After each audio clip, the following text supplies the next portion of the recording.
Have you ever been called stupid, foolish, naive? That sting. You remember it. Standing there, heart pounding, throat tight, no words coming out. Hours later, lying in bed, the perfect replies flood your mind, but it's too late. This wound is deeper than it seems. An insult to your intelligence strikes at your pride, your identity. Most people respond in two ways: silence that feels like defeat, or anger that makes them look weaker. Both hand victory to the attacker. But there is a third way. Today, I'll reveal 5 Stoic responses that disarm insults without losing your dignity. And when you hear the third one, you'll never be left speechless again. Response number 1. I'd love to hear your perspective. Imagine this. You've just finished presenting your idea in a meeting. You feel confident, and then a colleague smirks and says, "You clearly don't understand our customers. That idea is naive." The room falls silent, eyes on you, your heart pounds. Most people would rush to defend themselves. "No, I did my research," and fall into the trap. Or they'd shrink into silence, carrying the shame. Both reactions hand power to the attacker. But Sarah, a marketer I once knew, chose a different path. She didn't argue, she didn't panic. She smiled and said calmly, "That's interesting. I'd love to hear your perspective. What do you think our customers are really looking for?" The silence deepened. Now, the burden shifted. The attacker had to prove his superiority with facts. He stumbled through vague cliches about young people wanting authenticity. No evidence, no data. Sarah pressed gently, "Could you give a specific example?" And with that, his empty argument collapsed. The entire room saw who truly understood the customers and who was only hiding behind arrogance. This is not a comeback. It's strategy. It's the very method Socrates used, questioning until false wisdom crumbled. The Stoics taught, true intelligence is shown not by boasting, but by curiosity and the willingness to learn. So next time someone attacks your intelligence, don't fight or freeze. Breathe and say, "I'd love to hear your perspective. What am I missing?" One simple question, respectful but firm. It flips the script, transforming you from the target of insult into the leader of the conversation. And in that reversal, your dignity and your strength shine. Response number 2. Help me understand your reasoning. Picture this. A tense project meeting. You've just laid out your cost-saving proposal. The numbers are clear. The plan makes sense. And then your boss smirks, shakes his head, and says loudly, "That's a dumb idea. You clearly don't understand budgets in this industry." The room freezes. All eyes on you. Most people either snap back in anger or sink into silence, humiliated. Both give victory to the attacker. But Mike, an engineer I once knew, chose a third path. Calmly, he said, "Help me understand your reasoning. Which specific part of the budget am I overlooking?" My sen. The air shifted. The boss now had to defend his words. But when pressed, he could only throw out vague lines about industry standards. No data, no logic. Mike didn't flinch. He leaned forward, steady, and asked, "Which standards exactly, and how do they apply here?" Each question exposed the weakness of the insult. By the end, it was clear the rejection wasn't based on reason. It was emotion disguised as authority.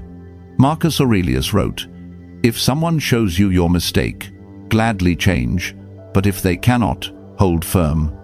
That's the essence here. Instead of reacting with emotion, demand logic. If they're right, you learn. If they're wrong, their emptiness is revealed, and you keep your dignity. So next time someone dismisses you, don't fight, don't fold. Look them in the eye and ask, "Help me understand your reasoning. What exactly am I missing?"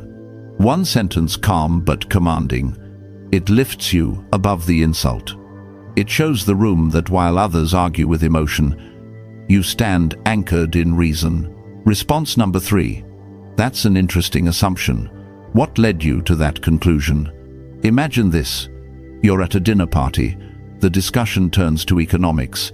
You share a thought, and a guest snaps. You clearly don't know much if you believe that. Most people rush to defend themselves, listing degrees, jobs, books they've read.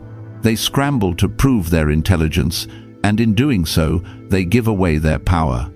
David, a friend of mine, chose differently. He smiled, steady and calm, and said, "That's an interesting assumption. What led you to that conclusion?" The room shifted. Suddenly, the attacker had to justify himself. But there was nothing solid behind the insult, only arrogance. He mumbled vague lines about David's point being simplistic. David leaned in, unshaken. Which part seemed simplistic? I'd really like to understand. And just like that, the roles reversed. The critic was now the one under examination. His reasoning was empty. The insult collapsed under its own weight. This is the Stoic way. Epictetus taught, test every impression before you grant it your belief. Don't accept someone's judgment as truth. Challenge it. Question it. Most insults are only assumptions, and assumptions are fragile. When you calmly expose their weakness, you reveal your strength without anger, without defense. So, the next time someone sneers at your intelligence, don't fight, don't justify. Simply breathe and ask, "That's an interesting assumption. What led you to that conclusion?" A single question. Respectful but firm. It flips the script, transforming you from the target into the examiner. And in that silence, everyone will see where the real intelligence truly lies. Response number 4. I find it interesting when people lead with personal attacks. Picture this. A heated team meeting. Tension high. Jennifer suggests a new approach to client communication. Before she even finishes, a colleague cuts in. "That's stupid. You clearly don't get how this industry works." The words sting. The room freezes. Most people would fight back or shrink down, embarrassed.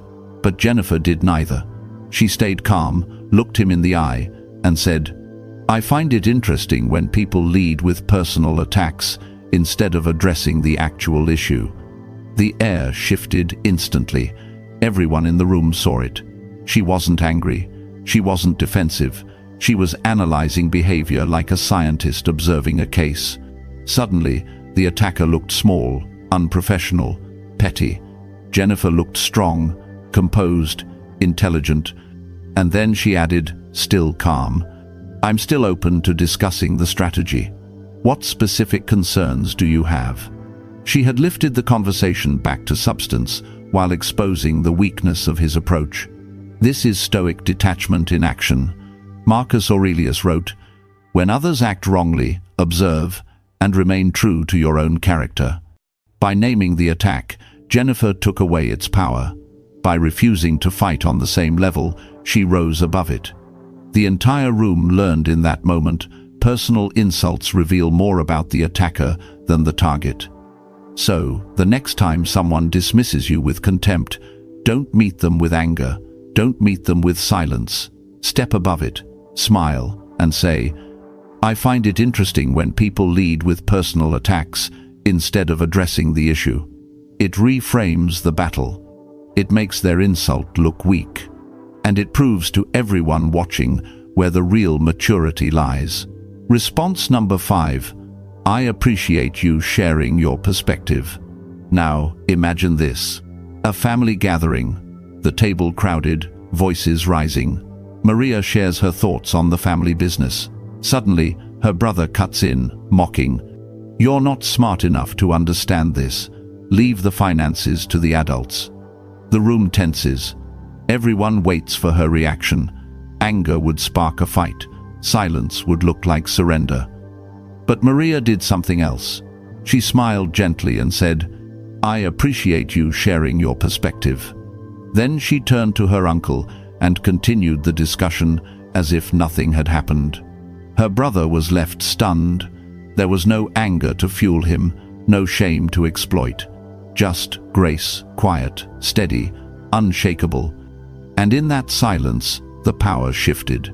The family saw clearly who carried dignity and who relied on insult. This is ultimate confidence. To treat an insult not as a wound, but as just another opinion in the air. Seneca wrote, "It is not what others say of you, but how you respond, that reveals your character." By acknowledging the attack without resistance, Maria showed she was untouchable. She refused to let words dictate her worth, and in doing so, she made her brother's aggression look childish. This response doesn't fight, it doesn't defend, it dissolves the attack by refusing to give it weight. So next time someone questions your intelligence, try it. Smile, breathe, and say, "I appreciate you sharing your perspective." Those words send a signal stronger than any comeback. They say, "I know who I am. I don't need your approval. I cannot be shaken." And in that calmness, your true power shines brighter than any insult could ever dim. Conclusion. These 5 responses are not tricks. They are a way of life, a Stoic way of standing unshaken. Each time you use them, you protect your mind, and you train it to be free, untouchable, unbreakable. Epictetus said, "No one can disgrace you without your consent." Seneca reminded us, "Your dignity is revealed not by what others say, but by how you respond." So test yourself. Next time someone insults you, choose one of these responses and then return here. Share your story. Write this below as your vow. I choose dignity over insult.